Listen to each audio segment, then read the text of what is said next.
খবর 24 সাথে আপনাকে স্বাগত। নতুন নতুন খবর জানার জন্য আমাদের চ্যানেলে চোখ রাখুন। তৃণমূলের প্রতিষ্ঠা দিবসে পতাকা তুলতে গিয়ে আক্রান্ত ভাঙড়ের তৃণমূল নেতা আরাবুল ইসলাম এবার দলেরই বিধায়ক শওকত মোল্লার বিরুদ্ধে পুলিশের অভিযোগ দায়ের করলেন। বিধায়ক শওকতের নির্দেশেই তার উপর বুধবার হামলা চালানো হয় বলে ভাঙড় 2 পঞ্চায়েত সমিতির সভাপতি আরাবুল পোলেরহাট থানায় অভিযোগ দায়ের করেছেন।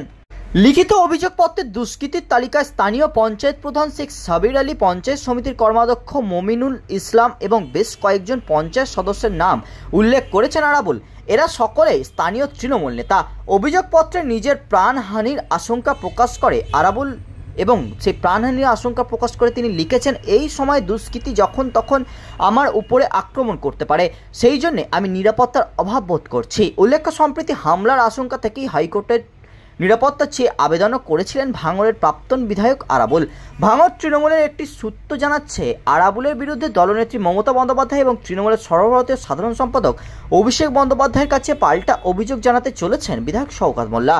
তার শিবিরের অভিযোগ, আরাবুলের দলের ক্ষতি করছেন। প্রসঙ্গত, তৃণমূলের প্রতিষ্ঠা দিবস উপলক্ষে বুধবার সকালে পতাকা উত্তোলন করতে যাচ্ছিলেন ভাঙড়ের তাজা নেতা আরাবুল, কিন্তু দলীয় পতাকা উত্তোলন নিয়ে তৃণমূলের দুই পক্ষের মধ্যে অশান্তির সূত্রপাত হয়।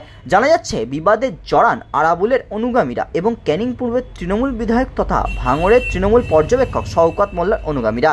আরাবুলের অনুগামীদের বিরুদ্ধে মারধরের অভিযোগ করেন শওকতের লোকজন। সেই রোষ গিয়ে পড়ে আরাবুলের গাড়িতে। পোলেরহাট এলাকায় আরাবুলের গাড়ি লক্ষ্য করে কয়েকজন পাথর ছোড়েন বলে অভিযোগ। গাড়ির পিছনের কাঁচ ভেঙে যায়।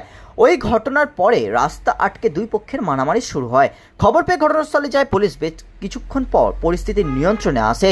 2011 সালে রাজ্যে পালা বদলের পর বিতর্ক জড়িয়েছিলেন ভাঙড়ের তৎকালীন তৃণমূল নেতা আরাবুল। ভাঙড় কলেজ ওয়েব কোটার প্রার্থী নির্বাচন নিয়ে কলেজের পরিচালনা সমিতির সভাপতি আরাবুলের সঙ্গে বচসায় জড়িয়ে পড়েন ভূগোলের শিক্ষিকা দেবযানী দে।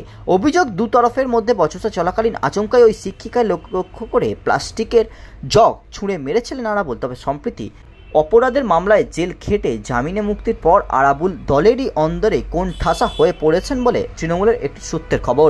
ব্যুরো রিপোর্ট, খবর 24/7।